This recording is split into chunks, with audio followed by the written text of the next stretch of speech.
George Ernest Morrison was born in Australia on the 4th of February 1862.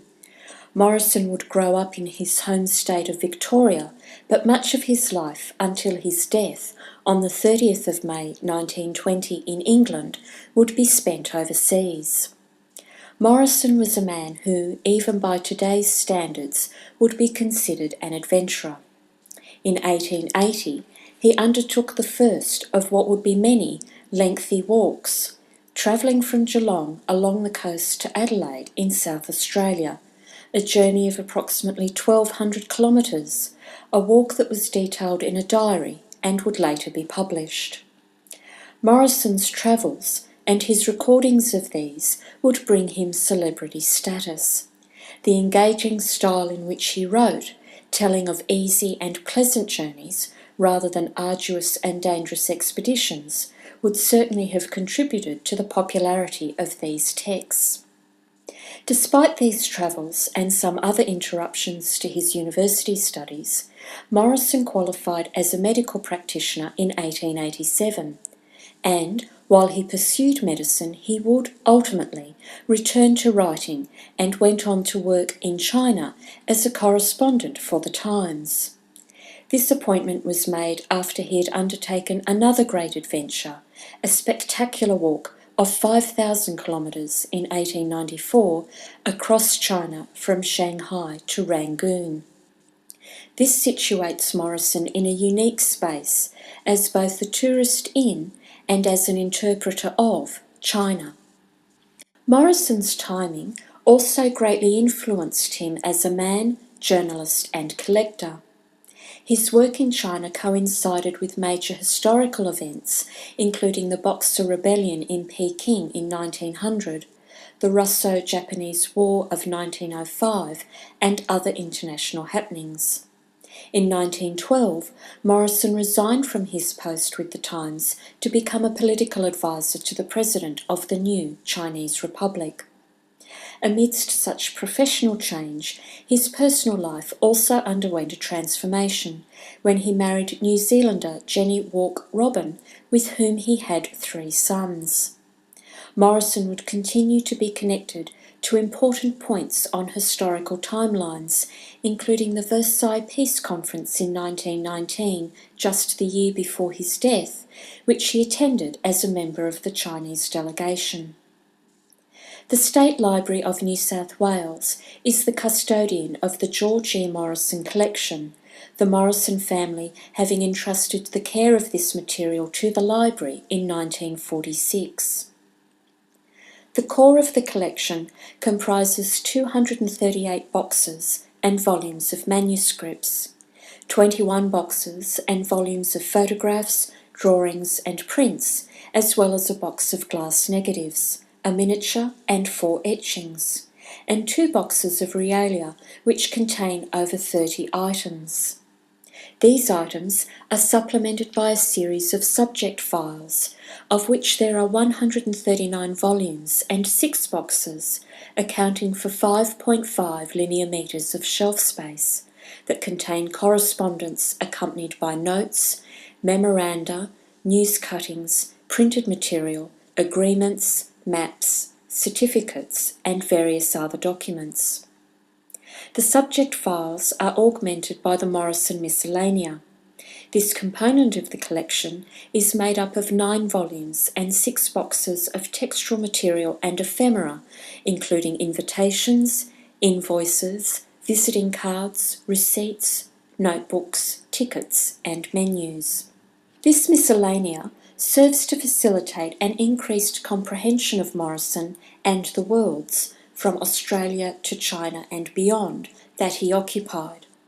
So too do Morrison's correspondence and letterbooks, covering the period 1850 to 1923, of which there are 78 volumes and 2 boxes of material. The volumes of newspaper cuttings, curated by Morrison, which reflect Western and Eastern journalism, fill 41 boxes, and 1 volume of cuttings from Western newspapers, covering the period between 1873 and 1935, are also a valuable source of detail, as are the additional 5 boxes of cuttings from the English editions of Chinese newspapers. There is also, within the collection, a series of 7 boxes of textual material being works for publication. The substance for much scholarly activity on Morrison has been his diaries, of which the library holds 62 volumes. Yet the scale and scope of the collection is such that it creates a situation in which the researcher is routinely confined to identifying and exploring fragments of a life instead of a clear linear story.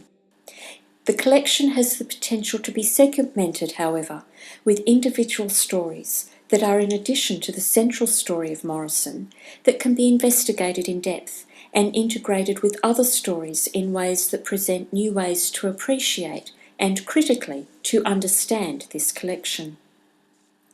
This paper aims to explore how the George E. Morrison collection, which has been studied extensively over the years to produce lectures, journal articles and books, might be interrogated by scholars to generate a new suite of stories from this material. In many respects, this paper is an invitation to rethink and repurpose the materials within the collection, to pursue the idea, for example, of interdisciplinary efforts that would change the lens with which these items are viewed, to select a sliver of content and to unpack what that might mean for researchers working in a wide variety of disciplines.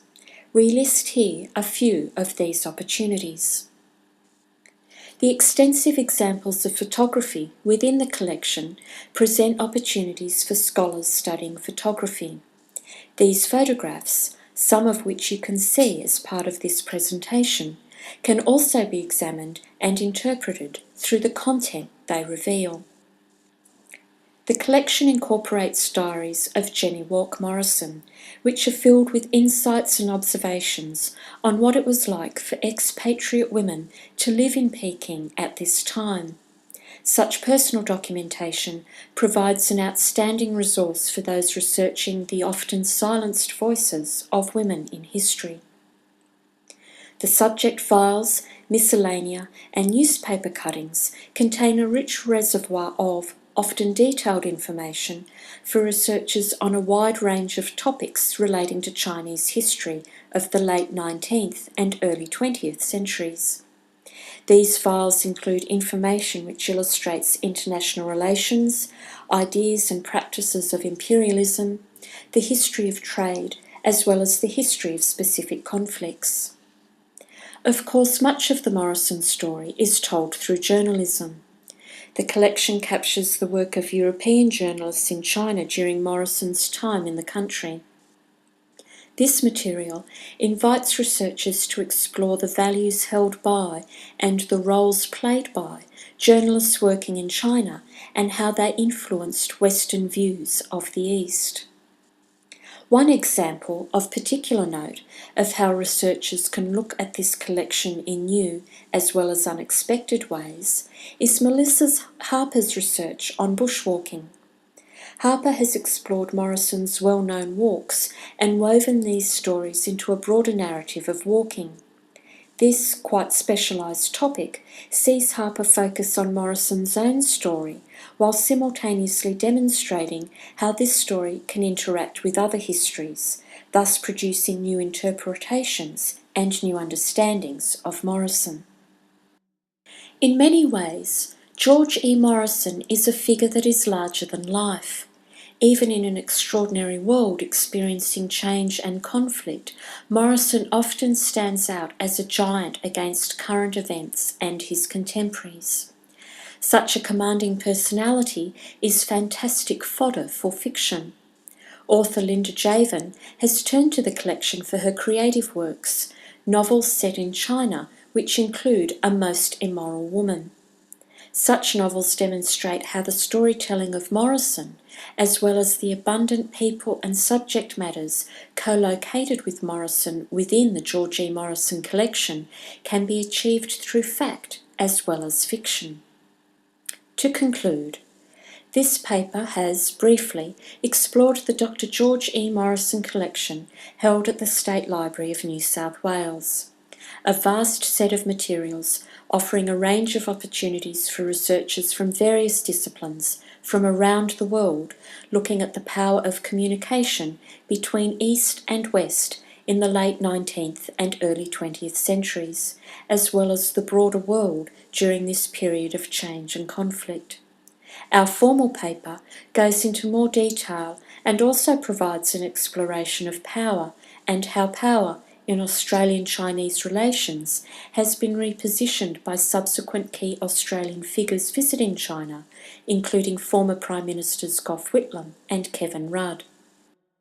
It is the hope of the authors that this paper will inspire scholars to continue investigating this collection and take up some of the material that has been produced by those who have produced lectures, articles and books, as well as consider how this material might be interrogated in innovative ways and produce scholarly output in areas such as photography, women's studies, historical and political studies, journalism and media studies, as well as specialised topics such as bushwalking, in addition to exploiting the collection's capacity to contribute to creative practice.